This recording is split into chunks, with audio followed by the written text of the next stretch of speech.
শেৱালি ফুল ভাল পায়নে ৰাইজসকল? মোৰ হ'লে বৰ প্ৰিয় দেই। ব'লক আজি শেৱালি ফুলৰ পকৰি বনাওঁ। ফুলখিনি ভালকৈ কেইবাৰমান ধুই এয়া এনেদৰে বাতি এটাত উলিয়াই লৈছোঁ।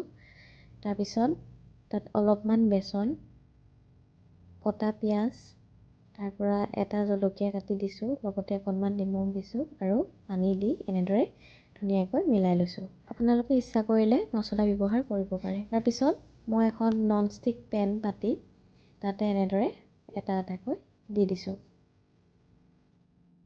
তেল আপোনালোকে নিজৰ জোখমতে দি ল'ব।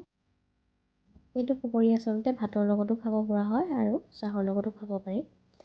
এতিয়া এফালে এনেকৈ সিজিলে লাহেকৈ লুটিয়াই দিব আৰু দুইফালে যেতিয়া ৰঙচুৱা পৰিব তেতিয়া নমাই দিব।